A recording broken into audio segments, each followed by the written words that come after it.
Good evening and welcome to Story Hour. I'm tonight's host, Laura Blackwell. My co-host, the marvelous Daniel Marcus, started Story Hour over 5 years ago in the beginning of the official pandemic. And gosh, there's just always enough still going on that having this little oasis in the middle of the week is such a wonderful thing. Complete stories, beginning to end, read by wonderful writers. It's just the best for me. And for some of you too, I hope. So welcome back to those of you who have been here before, and welcome to those of you joining us for the first time. Our readers tonight are Kristy Park Kulski and Kelsea Yu. If you are here on Zoom, feel free to join in on the text chat off on the right. If you are here on YouTube, feel free to talk to yourself in the text chat, or else just silently watch and enjoy not having to socialize live. Comments are great though. If you want to leave comments on the video for later, we eat that up. That's awesome. And I think with that, we're ready for some actual writers reading actual stories. Our first reader tonight is Kristy Park Kulski. Kristy Park Kulski is a Hawaii-born Korean-American author, historian, and career vampire of patriarchal tears.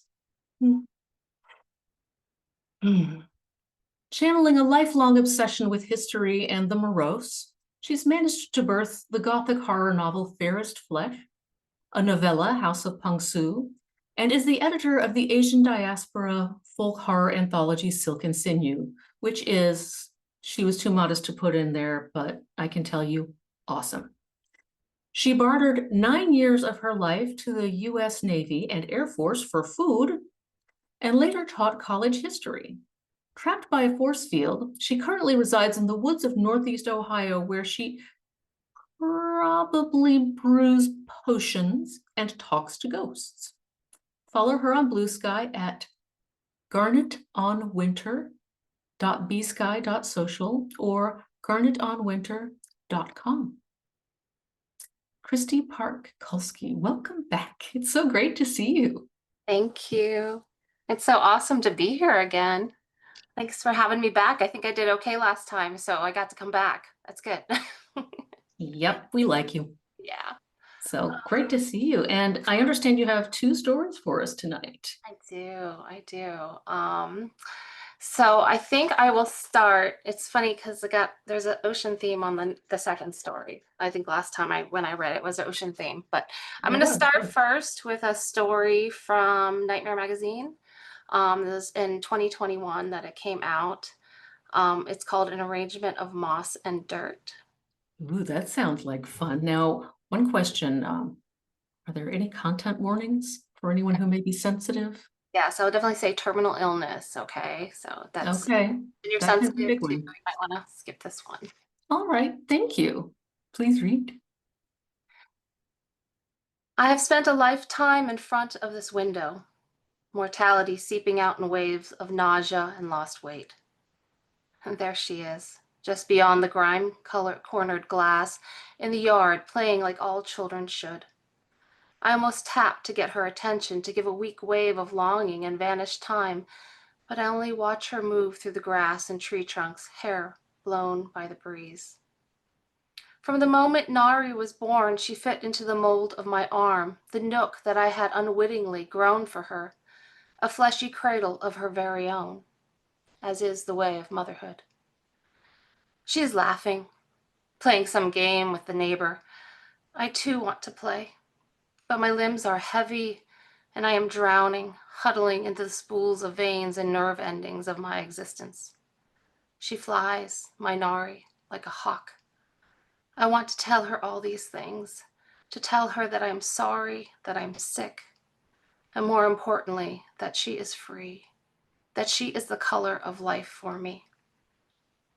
But the door creaks open and the window is black, and someone brings me thin soup and tea, always hot liquids to be ingested by the weak. I am dutiful in consuming these things with a pang of hope that somehow I will stop ingesting myself. The world winks and spins. I moan in my dreamless dreams. Mommy? Her little voice calls, thin and high. Someone props me up in the chair, piling pillows around me like blubber. It is day, so bright that the sun that I have to squint to look out. The trees shiver. Were they not just sweltering, ready for raw kisses and insect burrows? Secrets crinkle in their bark, breathing. It rains like sapped energy, and I lean back on the softness of excess. And there she is, Nari, dressed in a bathing suit, drinking from a hose. Put on a coat, I shout. Who has let her go out in the cold like that? She will get sick.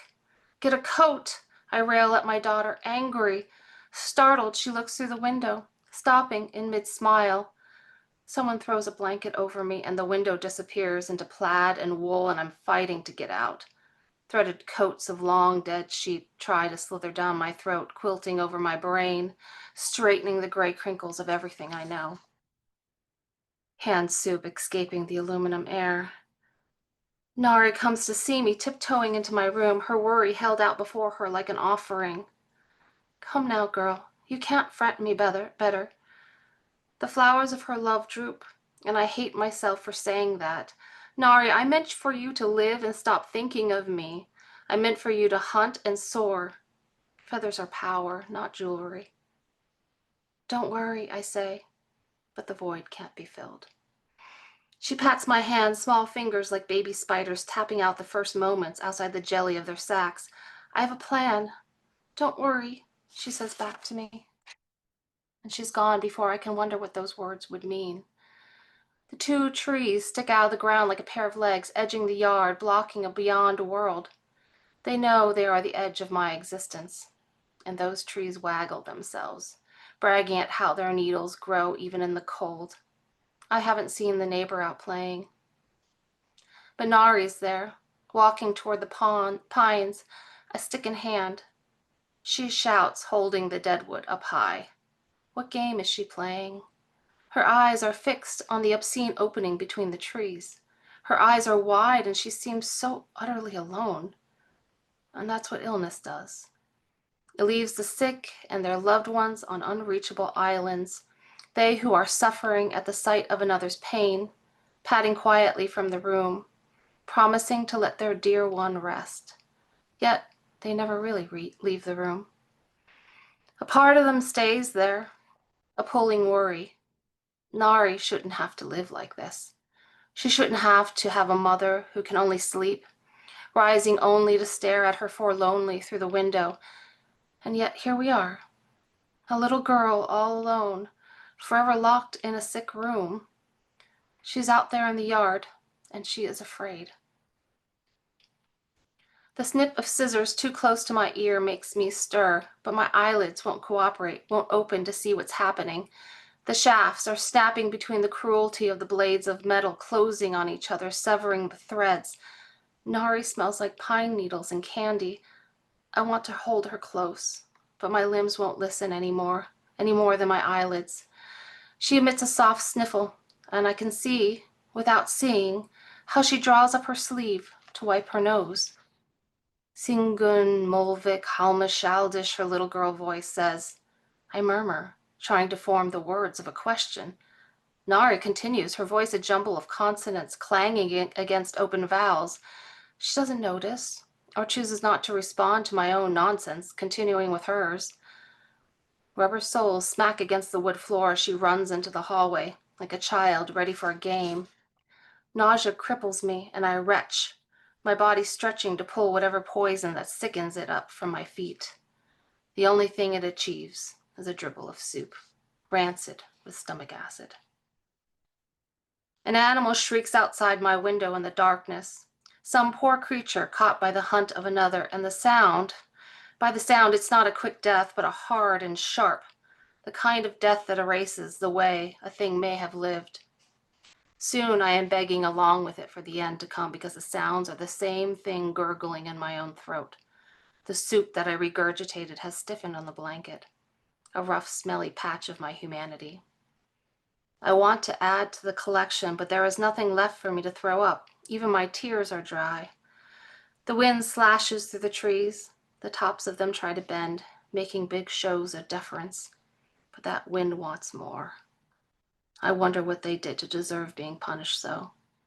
Those pines at the end of the yard are arrogant still. They aren't bending much, acting as if nothing can topple them. Something slithers up a trunk, white, almost translucent and slime-like. It has hands, but I can't tell where those begin on its body or legs, or how it managed to contort and inch it like a gastropod, upwards. Wide eyes are fixed within it, pretty gem-like things set into the mess. They are staring back at me through the window, and when they blink, it seems as if the world darkens. A heavy rain drops from the black clouds. Leaves and small branches from the other trees fall like ants, and the thing shimmies up the tree, or into it. I can't really tell. It seems like my eyes are playing tricks or my mind. And then I notice Nari. I did not see her before. The slight form in a blue raincoat. She hasn't put up the hood, and the rain soaks her hair until it sticks to her face. She's holding something up to the tree. Strands in a child's fist. So quick, a blur of white against the air, a clawed hand snatches the offering. Nari doesn't move. She watches the thing disappear once again up the trunk. And when my girl turns, I gasp. A long cut has slashed her cheek, the wound open as if it has something to say, an angry red mouth railing against the fabric of reality. That woman has returned, trying to force soup into my mouth. It tastes like of the ocean and dead chickens. And why won't she let me alone at the window? I need to track that creature, the pale thing in the tree. I must see it again and understand what it is. All that I own are questions, and a ball of fear tighten my chest. Someone needs to know about the creature, how it hurt Nari. Could it do worse? Where is my daughter? A groan, and I manage to swing my head away from the spoon. Come on, eat a little. I gag and spit. In defeat, the spoon clanks against the bowl. Fine, have it your way. It isn't my way. None of this is my way. The nightly scratching at the window is enough to drive me to insanity, like a branch begging for entrance. Go away, I want to yell. Let a sick woman lie in peace. But there will be no peace, because it will start again tonight, and the night after that, and the night after that. I know. I am lifted and diapered like an infant, tucked in again. The room flashes like a sundial, and I know the time just looking at the illumination and shadow. When the sunlight turns crimson gold and falls upon the hutch in the corner, darkness soon falls. Scratch, scratch, scratch, a squirrel scrounging for food, chalk sliding over a chalkboard, owl-like eyes through the window, pale and lewd in its nudity. The creature shimmies across the window like a gecko. She stops to stare back at me, her lips two fine petals of a rose. Fingers topped with long curved claws flexed and stretch, making soft taps against the glass. She holds a clump of long hair that flutters in the wind. I want to feel at the place where the scissors met my hair to verify the missing locks. The creature scratches against the window and leaps into the darkness beyond. I am dreaming of gossamer wings fluttering along the breeze. Flowers soak the air with sweet calls to their pollen, and sometimes when I wake up, I cannot open my eyes. Mom, she says to me, the voice still childlike. It stirs a memory that I cannot grasp. How can the voice of my daughter come from this woman, though, this grown person with sad eyes? I love you, she continues, and I'm so sorry for all of this. I try to speak, but only odd moans flutter in my throat. The woman tucks a hair behind an ear, just like Nari does, and a scar crinkles over a cheek. The red mouth long quieted. She told me that if I gave her what she wanted, you wouldn't die. She promised that you'd never cry in pain or speak in anguish. She promised. Her eyes shine with crushed glass and tacks. Who? I want to scream, a question that pierces the dark. Well, I know it is the pale thing who claws at my window. I must hear Nari say it. My voice buzzes against bone and tongue, wishing any escape. It does not come. It never does. She takes a long, shuddering breath, tears welling, and she reaches for me, putting a tender hand on my cheek. Her trembling vibrates into the center of my mind. I learned my lesson. I lost you that day forever. The memory of screams in the night floats about me, thickening the air, and I gulp at the oxygen like a fish. A little girl holding hair. Where is the neighbor child? Where are the scissors? Where has my little Nari gone? You lived, yes, but she kept that part of the bargain. But I've learned never make deals with fairies. No amount of fresh milk can fix this. My mind screams, trying desperately to speak, to ask one thing. What, dear sweet daughter, did you trade? What did you give her in exchange for this hell? Nari puts her face in her hands and weeps, and I cannot comfort her. My body does not belong to me. She slides the chair and gets up to leave, rushing toward the door in bitterness. I can only watch and long as the door clicks shut behind her. I can no longer remember what had gone through it. So I shift my eyes back out the window and hope Nari will be outside soon, playing with her friends. It is good for children to play. I have lain here long enough to watch black decay creep up the rafters. Rats scatter their droppings around me, even as they gnaw on my bits and pieces. Today, the roof has finally given way, and the sunlight shines yellow through the damp, rotting wood. No one comes to prop me up anymore. And long enough I've lain here that I can no longer remember the taste of soup or tea. I am still alive because I can feel my chest rise and fall. The pain of the rats, the aches of a moldering body. No whimpers escape my lips. I can only cry within my skull and try to remember to shut my eyes tight, because that is the only thing I have left. And God help me if the rats take those.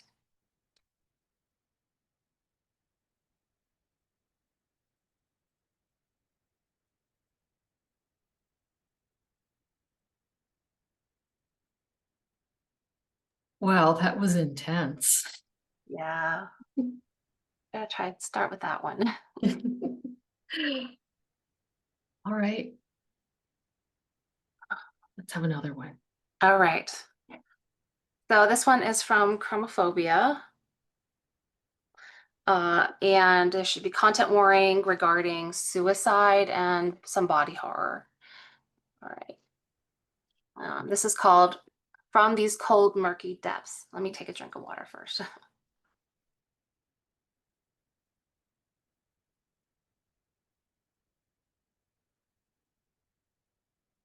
When she dragged him from the ocean, it was under a blanket of darkness. Threatening storms blotted out the moon and stars while coughing slow rumbles beyond the mountain tops. His home, just over the beach, jutted from the ridge, sketching a house-shaped void upon the sky. She had already spent many days on this beach, and despite the absence of light, knew how the sand glinted obsidian under the sun, belying its volcanic origin. From here, she had spent long hours studying the once proud structure, imagining the lives of its occupants. The man she caught in mid-fall to sea bottom lay still and perfect in her arms, beauty incarnate. She had glimpsed him on the ridge long before he threw himself off the edge. Plunging into the liquid blackness, she had been a sinuous thing, cutting through the darkness, tail and fins parting the water, pushing back at the heaviness of the sea. He, an animal of the land and air, seeking to fly to his end. Why he would wish to end his life she did not know and did not care. But she did know that she must have him, possess him, make him part of her. Coveting, she coiled herself around his form, need coursing through her veins. She wished to consume him, to gnash at his soul with her pointed teeth, flicking blood with her tongue, sucking at the essence of his humanity. Some might call it love. others obsession. For Arum, this was hunger. She cut a path with her serpentine body, cradling him against her scales until she reached the shore. Still as a golden statue he lay, but soon his chest rose in slow, steady breaths. Arum circled him, forming a nest against the chill air. Translucent appendages unfurled from her mouth over pointed teeth, embedding in the man's ears until finally she found her way into his mind. Pulling at his soul, she began to sing. She sang about how she nursed him back to health, brought him back from the dead in both body and spirit. My savior from the sea, he called her, looking on lovingly. Each morning she painted his face with crushed pearls flecked with gold dust, lining and smudging his eyes with mica powder. He kissed her, letting her raven hair mingle with his. They were one soul.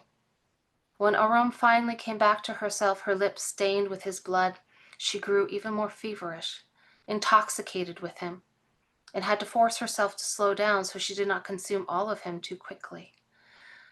When he walked the jutting black cliff over the sea, Arum followed. She still saw the impulse in his expression, the very impulse that led him to her in the first place. Together they stood on the precipice and watched the churn and twist of the shadow ocean below. I've often wondered what secrets the ocean holds, he said. Dark ones, my love, Arum answered. Really? His gaze did not rise, entranced by the movement of the murky waves. The ocean does that to people, like a woman rolling her hips. No matter how much a person loves flowers, trees, and the land, they peer at the depths and wonder and imagine. Deep below is perpetual night, a silent pitch black that can even suffocate the creatures of the water. Those who dwell there dream magnificence into the rocky towers they build. Arum paused, her own gaze drawn to what churned below. They dream of warmth and breath. She wrapped her body around him, resting her head on the flatness of his chest. What stories you tell, he laughed, and held her close. Do I? She asked.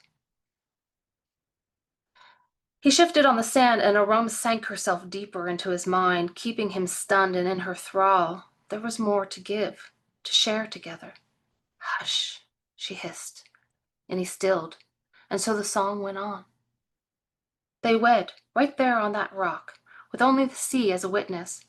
Her hair flowed like oil down her back until the salt air tousled it along with the gossamer veil. Arum's face was the moon on the twilight, lighting his way to her. Who are you? He asked. The question surprised her a little. How she loved him, as he should be loved. She would give him all the happiness he desired and lacked for so very long. So long in sadness and gloom, and now he could have everything that she wanted to give him. I am yours, your little mermaid, she answered, opening her arms. He fell into her like a stunned thing, and Arum gorged herself on his sweet warmth. The house expanded with Arum's presence. An ancestral home, a remnant of history from the time of the great imperial dynasties, he explained. My family were Yongbon nobles from long ago, when such things were still important.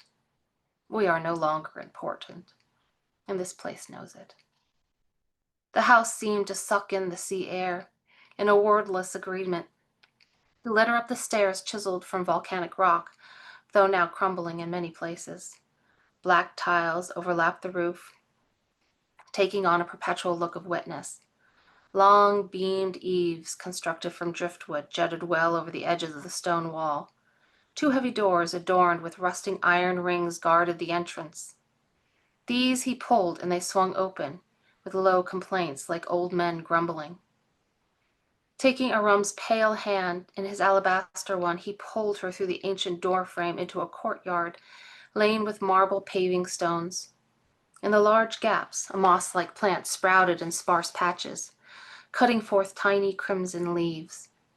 These fascinated Arum, she who knew so little about the land and its growing things. Red like the insides of a man, like the heart within the chest of her beloved. I love you, she announced, and his smile warmed her, ivory teeth flashing.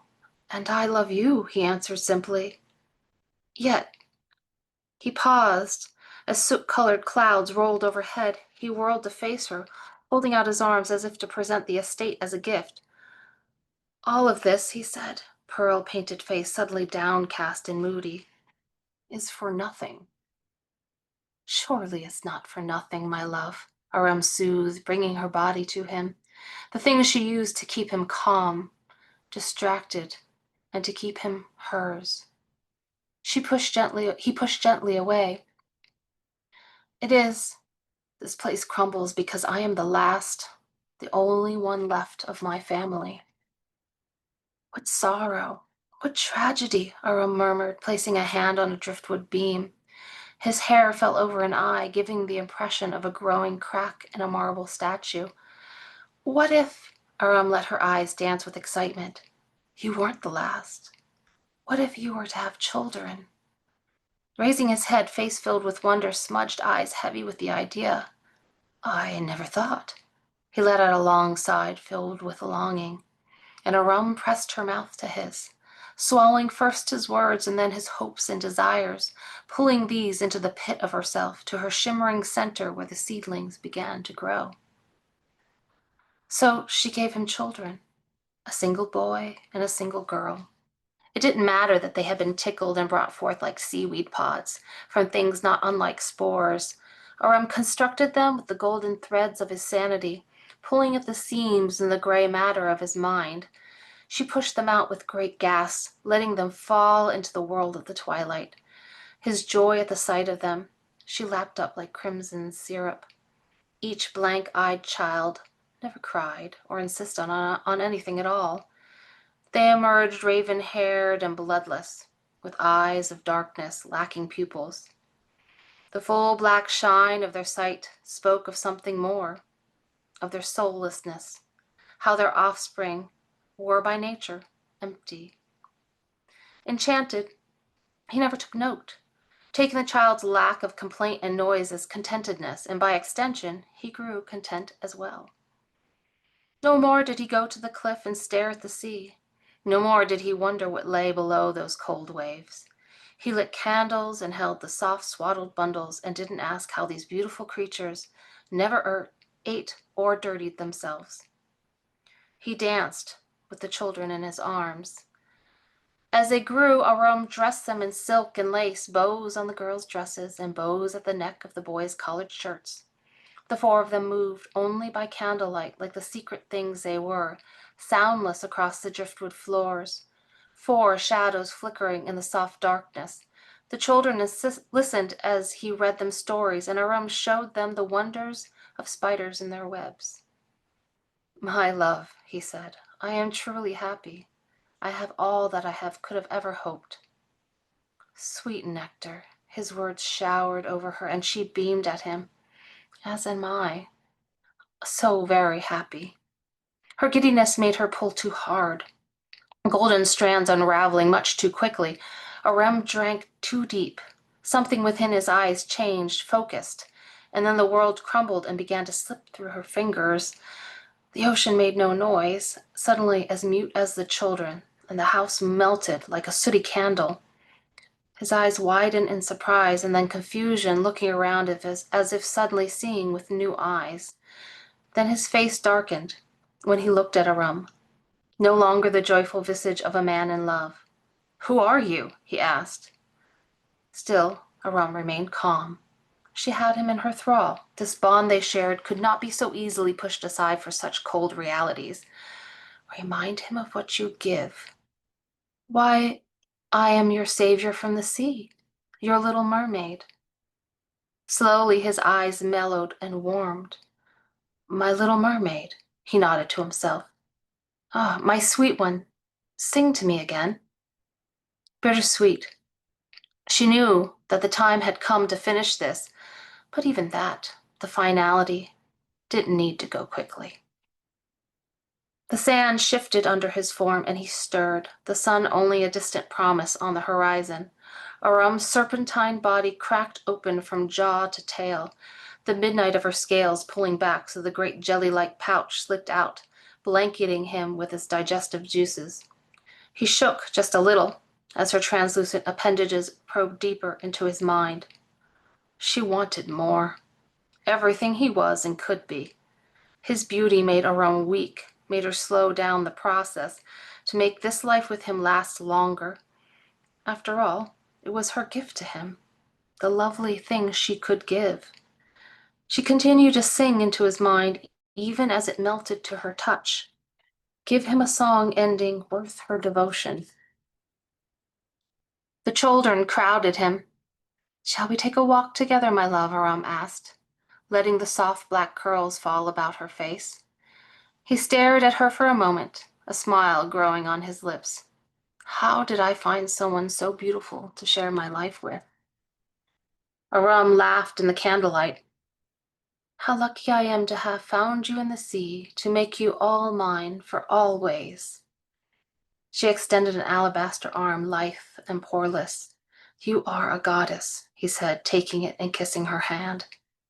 I've been called many things, none as so sweet as your words. Together, with their mute children trailing, they stepped through the heavy doors. The ocean greeted them, rushing toward the black rocks of the black cliff, lifting its churning ink tentacles as if it could reach them so far above. How angry the sea seems today, he remarked. The children stared morosely over the edge, little ruby lips pursed tightly. Our time is coming to an end, Aram said, stepping closer to him. Can you feel it? He put his arms around her, resting his chin on her head. Yes, I've known for some time. Aram looked up in surprise. Known? When you wouldn't answer my question, he said slowly. Then I thought, well, perhaps it doesn't matter. She nodded, tears gathering in her eyes. You chose to stay here with me. What else did I have? I only have this imaginary world that gave my meaningless life some meaning. Aram touched his sweet lips with her fingertips. This way, you'll always be with me. Eternity as part of you is a lovely fate. Falling into one another, their lips met, hungry, deep kisses in the darkness, his breath echoing in the cavern of her mind. The mute children dropped unnoticed into the ocean, transforming into sleek silver fish in the liquid dark. The translucent pouch folded over what was left of his body, still vaguely identifiable if anyone looked closely. Her gastric juices had done their job, rendering his flesh runny, his bones soft. The great scaled hide pulled the pouch back, closing itself, reknitting the crack until her serpentine form became whole once again. Aram sighed. He lived within her now. She had consumed him all, every bit and particle of his being. In the end, all of his memories that mattered were of her. His very essence infused into her bloodstream until her heart pumped on the memories of him. In the middle of her, everything he had been melted into yolk. Aram slid back into the sea. I've often wondered what secrets the ocean holds. She could still hear his words. I shall show you the perpetual night of the deep, she said, diving far from where she had caught him in his ocean fall, deeper until she reached the realm where the silent pitch black absorbed her back into its fold. In these cold, murky depths she rested, dreaming of many lives she had lived with all of her loves. Of course, there had been others, all of them part of her now, but him she loved best. Soon she would awake again, stirring in the heaviness of the dark. Then she would swim back to the world of men and find the next one she would love best. And it would be magnificent.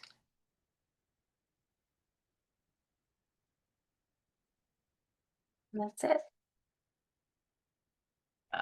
Oh, that was creepy. Yay! Had so many of the hallmarks of romance, and yet, no. So much. Not ideal. Ew, not that's just not a healthy relationship. being literally digested. No. Mm-mm. No, not so much. Mm. Well, at Story Hour, we like to take a moment to digest the stories between the readers. So we'll do that. We'll just extend our own invisible gel sacks and ingest these two stories. And then we will be ready for more. Everyone, that was Kristy Park Kulski. Thank you very much. Thank you. And our next reader tonight is Kelsea Yu. Kelsea Yu is a Taiwanese Chinese American writer who is eternally enthusiastic about sharks and appreciates a good ghost story. Dozens of her short stories and essays appear in Clarkesworld, Apex, Nightmare, Pseudopod, Fantasy, and elsewhere. Her first novella, Bound Feet, was a Shirley Jackson Award nominee. Yay. And her next novella, Demon Song, will be published by Titan Books in 2025. Kelsea's debut novel, It's Only a Game, won a Children's Book Council Award, and her next novel, Storm Raven, will be published by Gallery Books and Titan Books in 2026. Find her on Instagram as A Novel Escape, or visit her website, kelseayu.com. Kelsea lives in the Pacific Northwest with her husband, children, and a pile of art supplies. Kelsea, welcome to Story Hour. Thank you. Appreciate you having me on here. We are thrilled. And I have to ask, because I've been seeing the pictures of this wonderful crown and the pictures of the Demon Song cover. And I was hoping you could tell us a little bit about that. Yeah, so I like making like floral crowns. I've been doing that for years, and I eventually had the idea to make one to match the cover of my book. So this is the crown, Um, and ah, there's, you can kind of see, this is the white bone demon from the book. the And white bone demon. yes, by Guting, and she's got a little crown. So here, I'm gonna come in close. So I kind of made my own version of it, just for fun. Well, yeah, who wouldn't? But it's not just cool looking. I love that it ties to your book and that it's a character. And Thank you. Yeah, I actually painted the skulls myself, because I wanted them to be kind of bluish to match the cover. So mhm. Excellent. Well, I'm really looking forward to that book. But thank I understand you have a story for us right now. you. I do. And I believe it had a few content warnings up at Nightmare. Yes. Uh, So it's In Our Skin. It was published in Nightmare Magazine earlier this year, the February 2025 edition. And the content warnings are dead children and body modification. so we've got a nice little theme going tonight. Yeah. Excellent. Let's hear it. I love this. Okay. I will begin. Mother's blade slides into the soft skin at the nape of my neck, sharp and eager. She doesn't falter the way she does when it's Maddie's turn. No cooing or crying. No reassurances as she slices through the spot where, no matter how brief a time Mother lets me stay awake, my skin fuses to her underbody. She growls in frustration, a familiar sound from back before. A sound I heard when I'd come home with my dress muddied and torn, when I'd accidentally chipped a plate or refused to eat her lao jiangji, loaded up as it was with ginger. Maddie's skin fuses just the same, but Mother blames me for that, too. Mother's fingers reach into the newly opened gap. She flips the safety switches, following a familiar pattern, the code she long ago memorized from the manual. Dread washes over me as my skin separates from the underbody I share with my sister. I still consider it ours, even if these days it's hers so often I might as well be a guest, house sitting while she's away. I hope my turn will come again soon. Maddie always leaves a pocket of space for me. It doesn't occur to her how much occupying it hurts. She's as soft and oblivious as her father was, always assuming the best in others. Mother liked that about both of them. There was never a doubt which of us was Mother's favorite, but there's knowing and there's knowing. I feel it in the way Mother's eyes brighten when we, wake. In the way Mother crushes Maddie to her chest and whispers how much she's missed her. In the way she lingers in the embrace before kissing her on the forehead and rushing to prepare Maddie's favorite breakfast. Mother doesn't know I'm here, too. That first time, my sister asked if I'd rather rest when it's her turn. Back then, the memory of those first few muddled months was still raw. Days or weeks vanishing while I slept, tucked inside all that nothingness. I disliked the idea of not knowing when I'd wake again. And I'll admit, I was curious.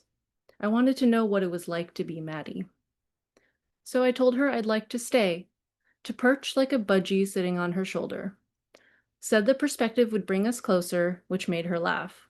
Like we need to be any closer, Kyla. We're literally one person. Now I perch as Mother beams at Maddie over a plate heaped with strawberry souffle pancakes. Something in me twists as I feel the food travel down our gullet. It's too sticky, too sweet. Maybe Maddie's taste changed, or maybe it's a design flaw, something that's been corrected in the newer models. But Maddie doesn't complain. She knows how to keep Mother happy. Maddie eats, and we all pretend Mother won't have to empty our underbody's waste receptacle later, sobbing at the reminder of what we aren't. Mother smiles and Maddie takes another bite. We are good at pretending. When I was 7, Maddie 8, the first proxy models were released. Inside each one was a humanoid underbody, built from proprietary technology. Enclosing the underbody was a skin suit complete with the dead child's features, regrown and sculpted from what could be salvaged of the original's remains. This was important not only for the parents' ability to accept their replacement child, but for the proxy as well. Synthetic or mismatched skin suits frequently led to self-harm. The process of stretching the skin suit over the underbody and sealing it at the neck was not a task for the faint of heart, but it only needed doing on rare occasion. Naturally, the company offered this service for an additional fee. From there, all that remained was to imprint the proxy. In place of a brain, each underbody's head contained a cavity with 2 built-in ports. The first was the active slot, ready to hold a mind map developed from the child's most recent brain scan. The second was dormant, meant to carry a backup mind map as a failsafe. The earliest proxy models couldn't eat, didn't yawn, never grew tired. Why build imperfections into their underbodies when their parents could have perfect children instead?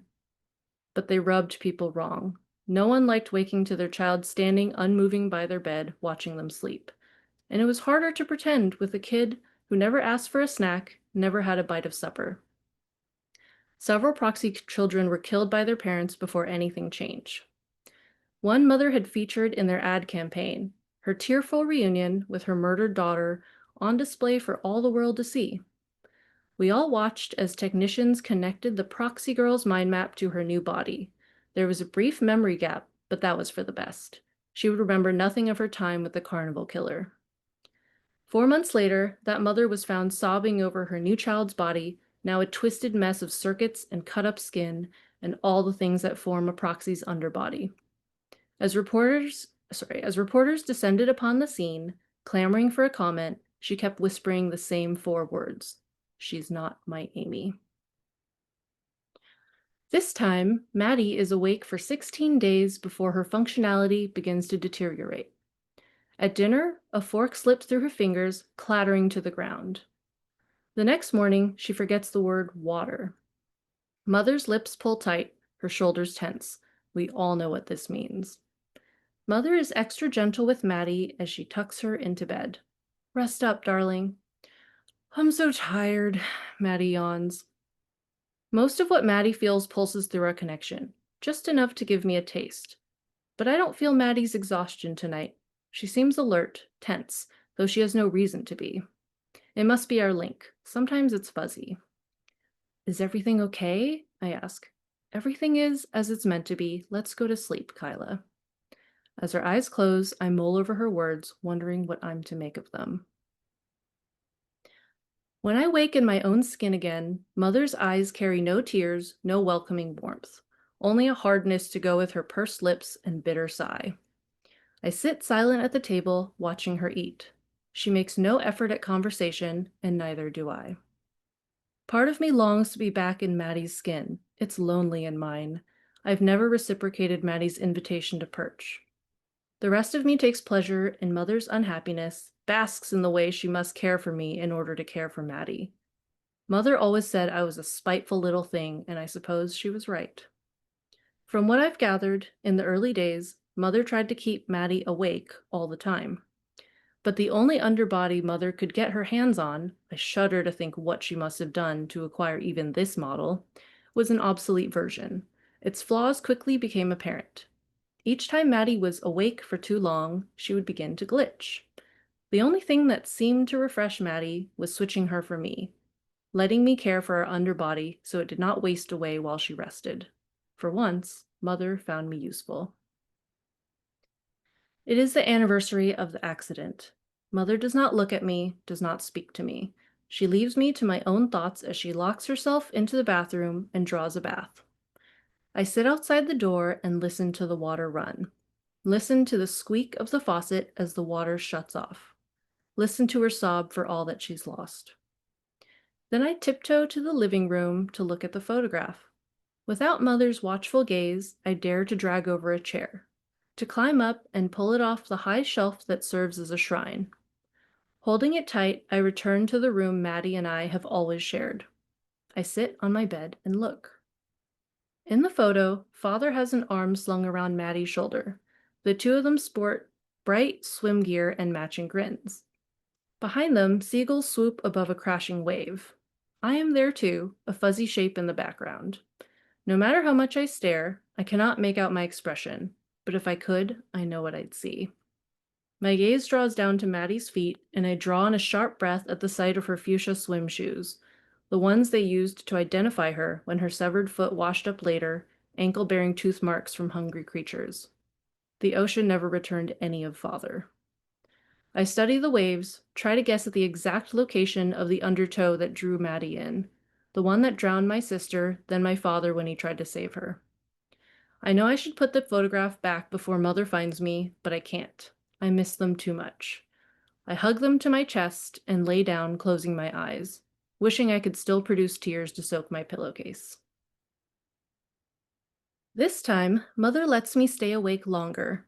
Though it's lonely without Maddie, I'm more comfortable in my own skin. In the day, I wander the woods behind our house, gathering pretty treasures. At night, I thumb through the worn paperbacks Maddie and I used to pass back and forth. Mother is gone a lot. Sometimes I stop by the ravine where I fell to my death. Another loss for Mother to bear, a mere 4 months after Maddie and Father died. I stand at the edge and look down, trying to imagine what it must have felt like to tumble down that slope, wondering if guilt drove me to it or if it was a slip in my footing. I wish I knew for certain, but memories of my death day are buried forever with what's left of my original body. All I have is what Mother told me and what I know of myself. I'm awake long enough to grow restless, long enough to worry. Mother never deprives herself of Maddie's presence for this long. At the 2-month mark, I can't stand it any longer. I search my mind, looking deep, deep down for the corner where Maddie is tucked away, sleeping. Maddie? She's silent for a moment, and I think back to that first day she invited me to perch, how disorienting it was. Maddie, it's me. Kyla? She sounds groggy, confused. Is it my turn? Not yet. Would you like to perch? You've never asked me that before. Guilt clogs my throat and I swallow hard. I'm sorry. Maddie sighs and I feel it shudder through me. Is this how my reactions feel to her? I've waited so long for you to ask. Is that a yes? Yes, it's a yes. I would like that, Kyla. I tell her I've been awake for 2 months. I tell her about Mother's absences. I tell her I'm scared.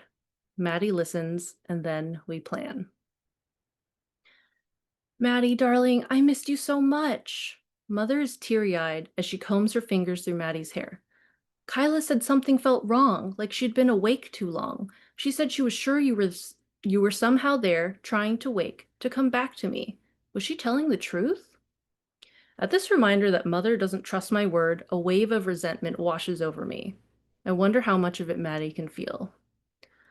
Yes, that feels right. I can't explain it. I don't know how she knew. Maddie is careful not to let on how much we can communicate. But as soon as I woke, I felt like it had been too long, like I'd been discarded. Did I do something wrong? Oh, darling, of course not. You never do anything wrong. Maddie furrows her brow. Then why didn't you want me awake? I do want you awake. I always want you awake. That's the only reason I let you rest for so long this time. You needed to gather all your strength. My strength? Yes, I have a surprise for you. I'll show you later. Maddie doesn't push Mother the way I would. Instead, she sits at the table, staying quiet as Mother scoops batter onto the griddle, cooking and flipping Maddie's pancakes. When Mother presents them, Maddie smiles, but it's not her usual grin. There's a falter to it. Mother, ever attuned to her favorite child, frowns. Maddie picks at her pancakes. What's wrong, Maddie dear? Maddie shakes her head, puts on a brave face, and takes a bite. It's very convincing. I start to wonder. Darling, you can tell me anything. Maddie chews her lip, sets down her fork. I'm sorry, Mother. I'm just a little scared. I don't understand what I need my strength for. Oh, it's nothing to worry about. It's a good thing. Come. Mother stands, taking Maddie's hand in hers, and leads her down the hall. She's always more affectionate when Maddie's newly awake. I perch with bated breath as Mother opens the door to her room and pulls Maddie inside. There, sitting in an armchair, is a fresh new underbody. Who is that for? Mother beams. For you, of course. It's the latest model, and it doesn't have the flaws of your current one. But switching underbodies can be a shock, so I wanted to ensure you were well rested. Maddie seems as stunned as I am. But what will happen to this underbody? Will it be Kyla's? Something dark flickers in Mother's expression before she composes herself. Yes, of course. Maddie, the word comes out soft, fearful. Shh, let me concentrate. I try to tell myself this is a good thing. Maddie and I will have our own separate bodies again. We will no longer have to alternate. But Maddie feels uneasy, and I can't tell if she's reacting to my agitation or if she carries worries of her own. Maddie asks Mother more questions, looks for evidence that Mother will keep her word, that she will transfer Maddie to the new underbody, but let me keep the old one rather than selling it. Even secondhand, underbodies fetch a pretty price. Mother says all the right things, repeating her promise, but the night before the transfer is planned, Maddie finds Mother's communications with a prospective buyer, a grieving father looking to remake his beloved child. Neither Maddie nor I bring up the sharpness of my hurt upon our discovery. We are not the kind of sisters that speak of sentimental things. What we do, instead, is make a new plan. In the brief time we have left, we will steal the new underbody and find my skin. Then we will leave Mother behind and find a way to transfer one of us. We will, once again, be able to live separate lives. Mother is in a good mood. To celebrate Maddie's transfer day, she tells Maddie she can pick any meal she'd like. Maddie chooses salmon risotto with a side of poached asparagus, a meal involved enough to keep Mother busy. Mother is delighted that Maddie has chosen two of original Maddie's favorite dishes. While Mother cleans the salmon and stirs the risotto, Maddie sneaks into Mother's room. She tries to pick up the underbody, but it's heavy, too heavy for her to carry. In her attempts, she accidentally knocks it to the floor. Maddie goes still, waiting for Mother to come running, but she must not have heard. Still, it makes us both nervous. Maddie gives up on carrying the underbody, searching instead for my skin. She checks Mother's closet, the storage beneath her bed, everywhere she or I can think. Everywhere she can, while Mother is occupied. Down the hall, the fan turns off. Mother is almost done cooking. Kyla, I'm sorry, but we have to go. We can't leave without it. It's too late. We don't have time. Easy for you to say. I can't hold it in anymore. Everything I've carried inside for years. Not when I'm facing yet another loss. You have your skin. You have a mother who loves you, a father who died trying to save you. You have everything, like always, and I'm stuck tagging along. Forever even now, I can't bring myself to utter the word unwanted. Extra child. If Maddie can feel my pain, my sadness passing through a connection, she doesn't let on. She feels calm and resigned, and I don't understand. Kyla, the one thing I've always wanted was a sister who loved me. I do love you. I know about the day I died. I know what you did, or rather, what you didn't do. I'm speechless. That day at the coast comes roaring back, the memory so vivid I could swear I'm inhaling the salt-strewn air, feeling the strong breeze whip my hair into a tangle. I see Mother tanning on a beach towel, Father combing the sand for beach glass, Maddie swimming in the ocean. I see the stranger, one piece still dripping salt water, noticing me watch my 14-year-old sister swim. Almost got caught in a riptide out there. Conditions are dangerous today. Might want to warn your friend to come back. I could have run toward the water, could have called out a warning or gestured for Maddie to return, could have told Mother or Father, could have done anything but nod and stay exactly where I was, watching her swim, watching her fight the waves, waiting until she was pulled under before I began screaming for Father. Shame floods me, and I'm tempted to retreat, to hide away in my little corner and rest until it's my turn again. Except, if I do that, it might never be my turn again. Maddie, how long have you known? Mother told me the first time I woke. My heart sinks. I remember those grief-stricken weeks after Maddie and Father died. Mother lying in bed sobbing endlessly, unresponsive no matter what I did. I'd wandered the too quiet house and nearby woods, guilt eating me alive. Finally, I'd told Mother what I'd done, desperate for some reaction from her, a moment of weakness I'd come to regret ever since. I'm sorry, I tell Maddie, hoping she can feel every ounce of apology in the strength of my words. I'm sorry for that one moment where I let envy ruin everything. I didn't think it through. I didn't think. I don't know. Is that why you never let me perch? I hesitate, but there seems no point in keeping it secret now. I thought Mother might bring it up. Maddie, food's ready. Mother's voice startles us both. Quickly, Maddie leaves Mother's room and joins her in the kitchen. While Maddie eats, I try to concentrate, to listen through our connection. Now that Maddie knows I have no excuse for what I did, nothing but jealousy and petty selfishness and not enough sisterly love, will she abandon our plan? What if she played this whole charade to get me to confess before she welcomes Mother's plan to transfer her to the new underbody and sell the old one? No, that's not like Maddie. But fear is an invasive vine, taking over and smothering everything else.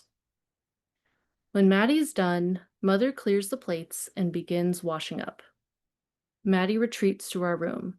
She takes out her backpack and starts putting in clothes, money, anything remotely valuable. Maddie, if you knew this entire time, why help me now? Maddie looks up and I catch her expression in the mirror. My heart breaks all over again.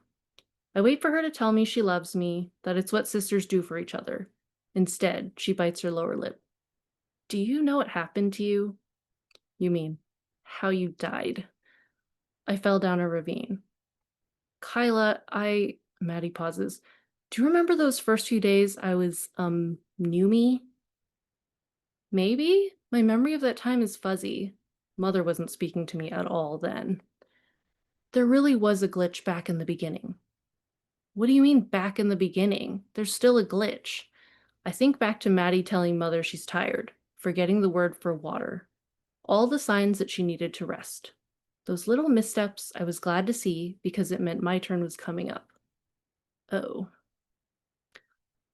Mother was desperate, but she had spent everything on my new body. She couldn't afford an official repair, so she took me to a proxy chop shop, begging them for help.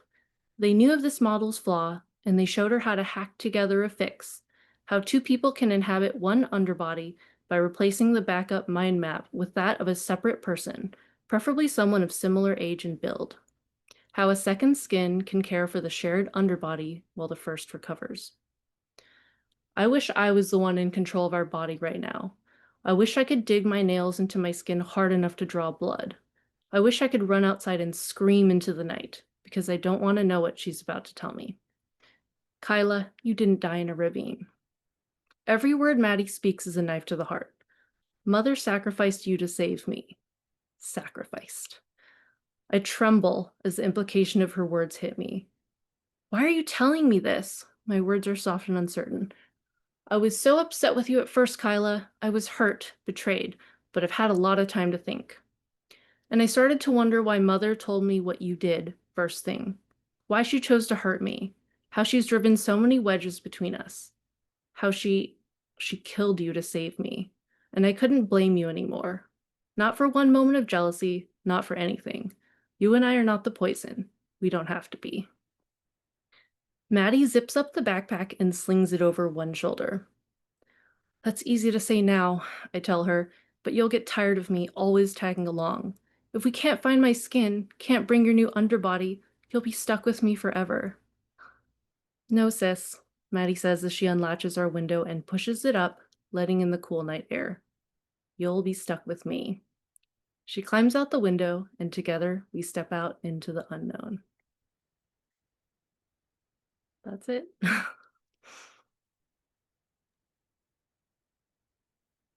So glad you read that one. Thank you. I like that a lot. And Daniel, it's very much your kind of thing too, with the whole transferred consciousness. Absolutely. Mhm. Cyberpunk goes to horror very easily. Mm-hmm. It's a lot of possibilities there. So many. Oh, did you two talk to each other about these stories before tonight? Sorry, say that again? Did you two talk to each other about what you were reading before tonight? No. Interesting. So weird, sometimes the threads between the works and the authors are very tenuous, but they're there. It's just like they're very Mhm. subtle, and sometimes they're just like it is as if y'all just sat down together and said, "How are we going to completely mind fuck everybody and just make a crazy connected reading?" And so, yeah, Yeah. there really seem to be just multiple through lines through all of the works that we've heard tonight. Thank you But so much. Yeah, there's literally a current running through them. I Yes. find that amazing. It's so cool. Great minds. Yeah, I think we're a good pairing. And Kristy actually blurbed my first novella, which was really very kind. It was so Well, good. Such an honor to do. So awesome. So I love bringing people together like this. Well, Daniel and I will be back next week with two different writers. Next week, it's going to be Arj Oran and Karen Hewler. And I recommend checking storyhour2020.com's day of the reading, just in case there are any changes. And that's also a good address to remember just for learning more about all these amazing readings that have been happening over the last 5 years. We've got links. There's a calendar that shows you the calendar of who's going to be reading next, so you can know what Wednesdays you have to absolutely clear. But if you can't, you can always go to YouTube and catch up. So actually subscribing to the YouTube channel is also a good way to make sure you don't miss it. So enough about that. Kelsea Yu, Kristy Park Kulski, thank you so much for an amazing evening of stories. This has really been special. Thank you, Daniel Marcus. founder and co-host, without whom this Zoom room would probably not even exist, and we wouldn't all be here. And thank you to all of you who are watching as we stream, all of you who are watching at some point in the future. I love that we can all just enjoy these stories together and find ourselves swimming in that same ocean of stories. Good night from Story Hour.